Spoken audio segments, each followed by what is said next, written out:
All right, so the whole internet is talking about Jaguar this month, and not in a good way. Like, a lot of reactions to this new thing that they're doing, this new thing they're trying, and I have a bit of a hot take on it. Now, this is not me standing up here and saying, oh, Jaguar did everything right. They've done a whole bunch of cool things, and their new car looks fantastic, and you should love it.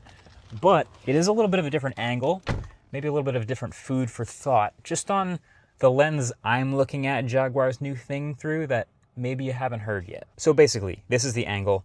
Electrification, this whole movement we've been going through with so many car companies, has given a lot of these companies a unique opportunity to also rebrand themselves. And the ones that need it the most have been doing the best job of it. And Jaguar needs this more than ever. They need it bad. So like, look at Hyundai, for example, right? What did you think of Hyundai a couple of years ago when you'd see a Hyundai car on the road, or you'd consider buying a car and you'd see that there's a Hyundai dealership? You'd think, oh yeah, those are the pretty reliable, budget-friendly cars. I've seen them. Seems like there's a lot of them. Pretty good. Nothing too special. But now, when you see Hyundai, you see a lot of Ioniq 5s, Ioniq 5N, a crazy sporty like cult favorite a little bit. You see Ioniq 6s all over the place, and they've transformed the Hyundai image actually into a little bit more of like a tech forward, a little bit more design forward brand. The Ioniq 5, oh, speaking of, I didn't plan that at all. That was actually perfect timing. But the Ioniq 5 looks nothing like, you know, the sort of classic cars. They've got this sick light design. I could not have planned that better, but now I see that and I think a little bit differently about Hyundai in general. So that was a successful rebrand. And there was a moment during that where they had these conversations about whether they should keep their original logo or not. They ended up keeping it. It's the same logo, but it's just a very different image now. And I feel like I also see a lot of this with their sort of sister brand, Kia. What is this? What is going on? I'm gonna try not to get distracted here. But Kia, same thing, right? So before this new logo, this new Kia, before any of the electrification, again, nothing wrong with being the sort of steady, reliable, ho-hum, I might get a Kia. The Kia Soul. What did you think of Kias when the Kia Soul was super popular? But now there's the EV6. I see a lot of those EV6 GTs occasionally. The EV9 is also a totally new thing. It's had the success for them in this big three-row electrification. And now I think of Kia, again, as pretty tech forward, as being kind of ahead of the curve a little bit on making a lot of these things. So Kia has enjoyed a successful rebrand plus a new logo on top of it.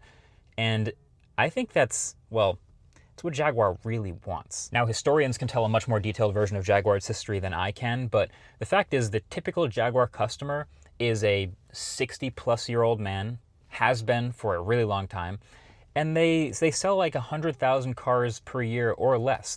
They're sort of competing against the Porsches and Mercedes and other luxury brands of the world, and not really turning over and converting any of those people.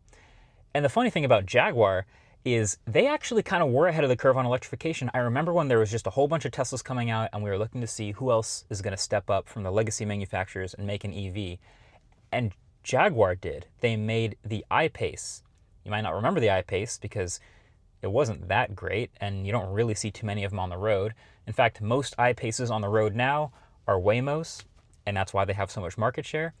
But Jaguar kind of did jump in early trying to be tech forward first, but it didn't really hook. It didn't work. So if you work for Jaguar, and I'm not saying they did this perfectly, but if you work for Jaguar, especially in their PR department or their sales department, and you've been spinning your wheels and trying to figure out how do we convert these Bentley buyers? How do we convert these Mercedes buyers? They're not taking the bait.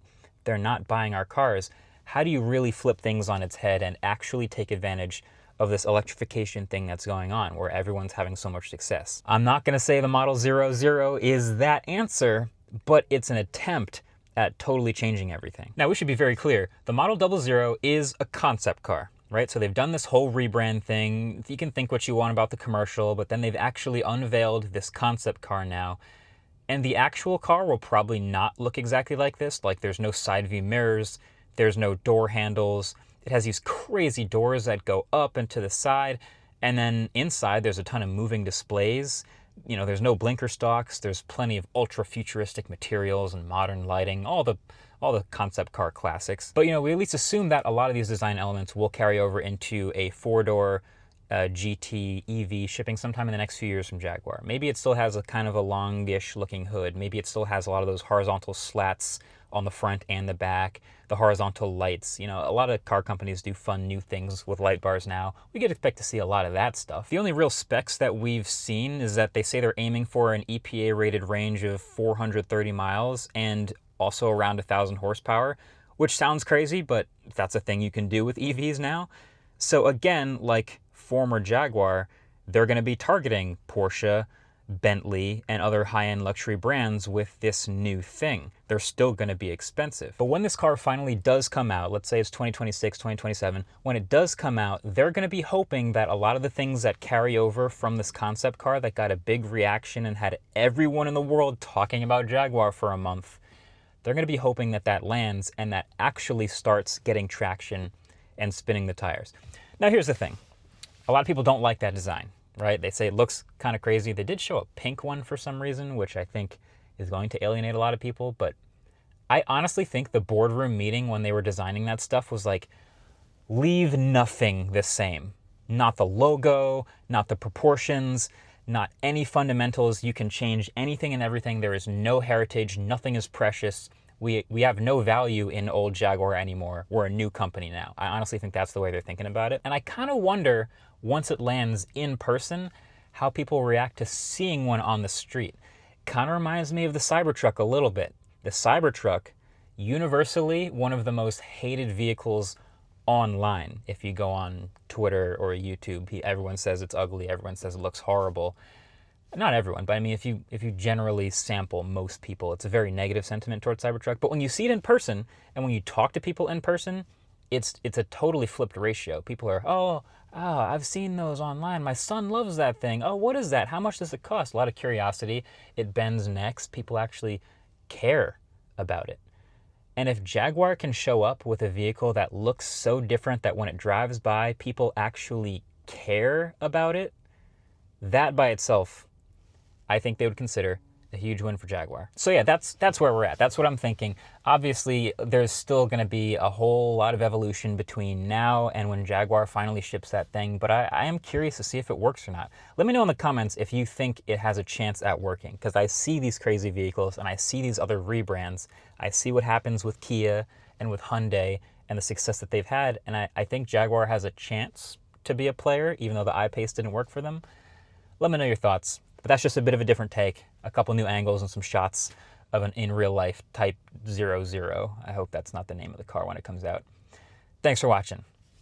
Catch you in the next one. Peace.